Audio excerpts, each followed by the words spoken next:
My name is Christian M. Sikat from the SIT4C. So ito yung virtual hands-on user account management and file management. So gagawin natin yung step 1 is Windows U, go to settings, ito siya, control U, ay Windows U, then punta sa account, then family and others, then add some account. Ayan, yan yung nilitaw. Then name, Chan, password 123 and 123, then name, title na nalagay dito, depende sa inyo. Then next, ito na siya, Chan. So ano siya, standard user.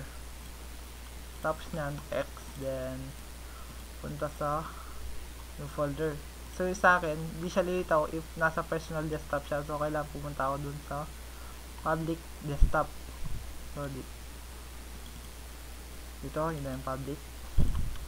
Then add ako ng desktop.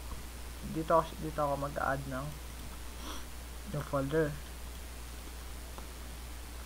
Yung folder, nilagay natin test folder.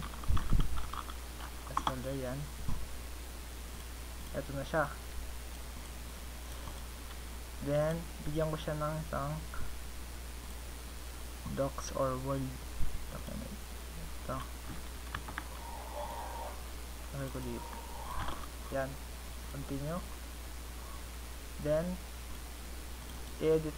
Punta ako sa properties, security, then edit, and add. I-add natin yung name na ginawa ko. Yung name, yun, lumabas siya, Chan, then apply. Okay, so yun, nakagawa na tayo ng standard user or student user. So lilitaw tong na to, itong linagay natin docs, apply natin Windows L. So ito na, nandito na tayo sa standard user. So ito siya, lumilitaw yung project na linagay natin doon. Ito lang yung ma-access nya. Then try natin open. Ayan, na-open siya. Ayan. So may access tayo. Ayan, X. So ano siya, di mo siya madi-delete. Okay. Ayan, so try natin siya i-delete. Ayun, delete. Ayun, may password siya. Di siya madi-delete. Di siya madi-delete. Delete. Okay.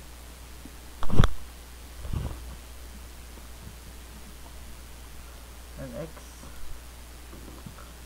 So balik na tayo sa balik tayo sa admin user, Ctrl L. So andito na naman tayo sa admin user.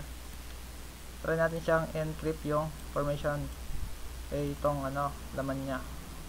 So punta sa properties, then advanced, encrypt secure data, then okay, then apply, okay again, then okay.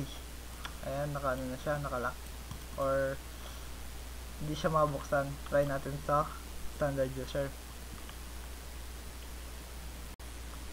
So andito na tayo sa standard user. Ito yung folder. So may siya para lock. Then buksan natin. Ayun, Word cannot open the document, user does not have access. Ayun nga, wala tayong access and hindi pa din to madi-delete. Same dun sa unang video, hindi pa rin siya madi-delete. So balik tayo sa admin user. So andito na tayo sa admin user. Then elite na natin yung pagka-encrypt nya, and bigyan natin siya ng access na pwede siyang mag-delete or full control dun sa etong dito sa folder na to or Word. Then punta tayo sa security, then edit, punta sa Chan, bigyan natin siya ng modify, then apply. Okay, ayan. So, balik tayo sa standard user. So, andito na tayo sa standard user. Ito na siya. Wala na yung lock or yung encrypt. Then, ito sa project, ayan, open na ulit siya. And editable. Editable yan. Ayan. Then, X. Then, pwede na siya yung delete kahit walang lumilitaw na ano, ayan. Ayan siya lumilitaw na ano, yung kanina. Ayan, then if ano naman magre-remove ka ng password sa ano lock screen, ito ganito yan. Windows Control U, then punta sa home account, then sign in option, then go to password and change. So lalagay yung current password. Ayun, then wala ka nang lalagay dyan. Next, then finish. Ayun, ganun lang siya.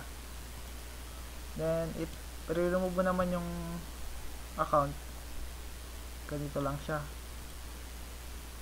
Hindi mo siya ma-remove yung account if hindi siya nakalogout. So kailangan nakalogout muna siya dito. Okay, then yun, nalalogout na siya. So andito na naman tayo sa admin user. So nalogout ko na dun sa ano lock screen. Punta tayo sa settings, Control U, then home, accounts, family and user, other user. Ito siya. So hindi mo siya ma-remove if di na ano na sign out doon sa ano sa standard user. Kailangan na sign out doon, then delete.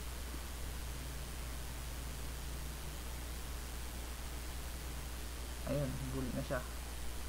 Then tapos na.